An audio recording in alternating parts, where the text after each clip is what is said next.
Hey YouTube, I thought I would get some practice welding, so I tried my weldmanship to write the word practice, and that was actually the first bit that I did. And I is what happens when you get a call on your phone. You're like, trying to ignore it and then disentangle from all your wires and crap. So I just was farting around, laying some beads, turned the heat up, turned the wire speed down, farted around with wire speed, listening to the popping sound. And really, I mean, maybe I'm being too bold here, but this is easy. Getting the bacon sound with this is easy. Of course, I've got a freaking slab that's 1/4 of an inch thick. I don't know what this is from, but it was cut with some kind of torch very sloppily. It's got quite a ragged edge on it, like they didn't bother cleaning it up or whatever. But, you know, focus. Did okay. I mean, here I was trying to write out letters, so I wasn't trying to lay a consistent bead, and here, you know, it's, what, an inch long. But I was fiddling around with settings rather than trying to get a certain result. I mean, I wanted each line, each bead I was leaving to be consistent and smooth, which they are. Let's see, zoom in. It looks like I just squirted paint out of a tube. I know it's piled up, I know it's piled up high, but you know, the surface is consistent. I mean, I suppose you really zoom in. No, I can't find any ripples. So maybe ripples are desirable. I don't know. I was just trying to keep a bead going. And I don't know. I could aim for more ripply stuff. People have given me reference videos and a couple of other sites other than just welding tips and tricks.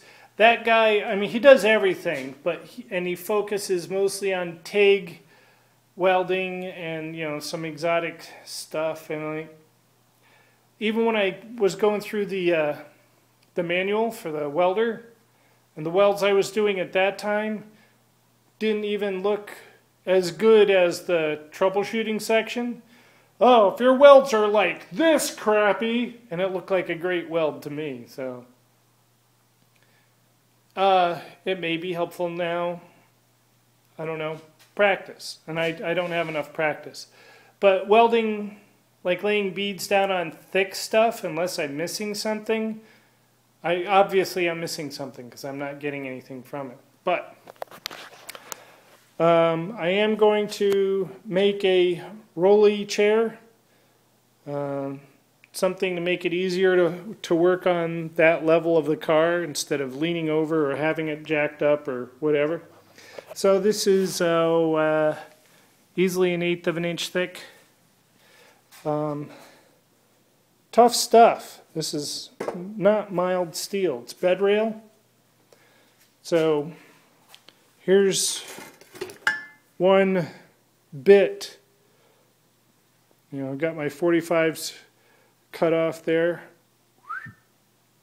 so that I can put all four 45s together to make a box, and then my casters, 200-pound casters, will be welded to the base of that, and then I'll build up with some more bed frame stuff, maybe the tube, I don't know. But I do have some more square stock or angled stock. I'll probably use that as it's easier. I don't want to be messing around trying to get a tube in here. Screw that. And get that so I can mount my chair thingy on it. And hopefully that will give me some more practice welding consistently. Yes, on thicker stuff, and yes with gas, and yes with the thinner gauge wire. I'm just going to stick with that medium for right now, and practice that way. But the way it's looking, I think I'm going to do a flange weld and then really hope like hell I can get these butt welds done. You know, I may even cheat and have some metal on the back and make it like a flange weld, you know what I mean? It's like a backer plate wherever I can squeeze it in there. And then, you know, lay my butt joint on there and tack, tack, tack, and then fill. Not the right way to do it. And I know people out there would be screaming, no, no, no, no shortcuts. It's practice, and I can do it over. The thing that's really getting me, though, is this part, this profile. You know, because all the quarters that you get, unless it's from a car, are just straight. You know, they've got this arch in there. Hey, that's great, but then it's all straight. So, which would be okay if it was straight this way, but it's not. So you've got your compound curve in there, and you're trying to measure that all up on, you know. I haven't figured all that out yet. And I'm still not confident of my welding skills, so practice, practice, practice. So, unless somebody can tell me what I'm missing with the lay down thick beads on, or beads on thick metal, should I be aiming for the ripple look? Or is a smooth worm better? Or should it be just this hardly anything there on the surface? What am I aiming for? How do I know if I did it right? I mean, straight where I wanted it straight. It's smooth. It's consistent. Is it not supposed to look like toothpaste?